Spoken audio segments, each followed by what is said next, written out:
திமுகவை தொடர்ந்து அதிமுகவும் தங்களுடைய முழு வேட்பாளர் பட்டியலை வெளியிட்டிருக்கிறது. செய்தியாளர் பிரகாஷ் இணைகிறார். பிரகாஷ், தேர்தல் பிரச்சார வியூகம் என்ன? எல்லாரையுமே திருச்சியில் அழைத்து பெரிய கூட்டத்தை நடத்துவதற்கு அதிமுக திட்டமிட்டிருக்கிறது. அதிமுகவுடைய பிரச்சார வியூகம் என்ன?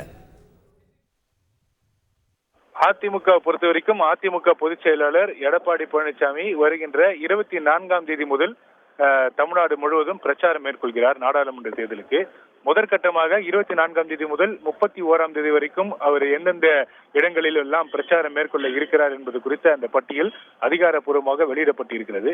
முதல் நாளான 24ஆம் தேதி வருகின்ற திருச்சி மாவட்டத்திலிருந்து பிரச்சாரத்தை தொடங்குகிறார்.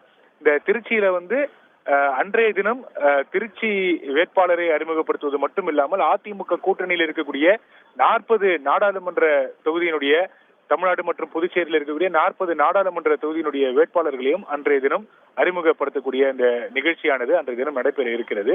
அதுல கூட்டணி கட்சியினுடைய தலைவர்கள், அதிமுகவுக்கு ஆதரவு அளித்திருக்கக்கூடிய கட்சிகள், இயக்கங்கள், அமைப்புகள், அதே போல சிறுபான்மை அமைப்புகள் எல்லாருமே அன்றைய தினம் ஆதரவு தெரிவிக்கக்கூடிய அமைப்புகள் எல்லாருமே அன்றைய தினம் மேடையில தோன்ற இருக்கிறாங்க. முதல் பிரச்சாரம் கூட்டம் வருகின்ற 24ஆம் தேதி நடைபெறுகிறது. அதன் தொடர்ச்சியாக அடுத்தடுத்த மாவட்டங்கள்ல இந்த பிரச்சார கூட்டமானது நடைபெற இருக்கிறது. 24ஆம் தேதி தொடங்கி 31ஆம் தேதி வரைக்கும் தொடர் பிரச்சாரம், முதற்கட்ட பிரச்சாரத்தை முடிக்கிறார். அதன் தொடர்ச்சியாக 2ஆம் கட்ட பிரச்சார பட்டியல் விரைவில் வெளியிடப்பட இருக்கிறது.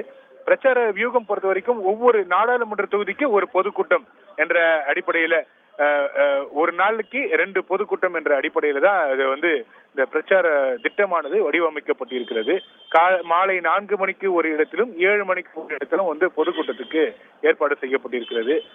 திரு எடப்பாடி பழனிசாமி ஒரு பக்கம் பிரச்சாரம் மேற்கொண்டாலும் தேமுதிக பொதுச் செயலாளர் பிரேமலதா விஜயகாந்தும் அவரும் அதிமுக கூட்டணியுடைய வேட்பாளர்களை அறிமுகம் செய்து அதே போல அவர்களுக்காக பிரச்சாரம் மேற்கொள்ளக்கூடிய அவருடைய பயண திட்டமும் வடிவமைக்கப்பட்டிருக்கிறது. அதுவும் விரைவில் வெளியிடப்பட இருக்கிறது. இப்படி அதிமுக கூட்டணியில் இருக்கக்கூடிய கட்சி தலைவர்கள் எல்லாருமே இந்த பிரச்சாரம் மேற்கொள்ள இருக்கிறாங்க. குறிப்பாக போட்டி என்பது பொறுத்த வரைக்கும் அதிமுகவும் திமுகவும் நேரடியாக 18 தொகுதிகளில் போட்டிடுறாங்க. திமுக மொத்தமே இந்த நாடாளுமன்ற தேர்தலில் 21 தொகுதியில உதயசூரியன் சின்னத்துல திமுக போட்டியிடுது. திமுகவுடைய சொந்த வேட்பாளர்களே போட்டிடுறாங்க. அதுல 18 தொகுதி அதிமுக வேட்பாளர்களை எதிர்த்து போட்டிடுறாங்க. அப்படின்னு இருக்கும்போது அதிமுக பொதுச் செயலாளர் அதற்கு ஏற்றாற் போல அவருடைய பிரச்சார வியூகத்தை மாற்றுவார். குறிப்பாக தமிழகத்துல கடந்த 3 ஆண்டுகள்ல திமுக அரசு பொறுப்பேற்றதற்கு பிறகு நடைபெற்றிருக்கக்கூடிய தொடர்ந்து ஏற்கனவே இது தொடர்பாக அறிக்கையை வெளியிட்ட வண்ணம் இருக்கிறார் அதிமுக பொதுச் செயலாளர். செய்திகளை உடனுக்குடன் தெரிந்து கொள்ள உடனே சப்ஸ்கிரைப் பண்ணுங்க.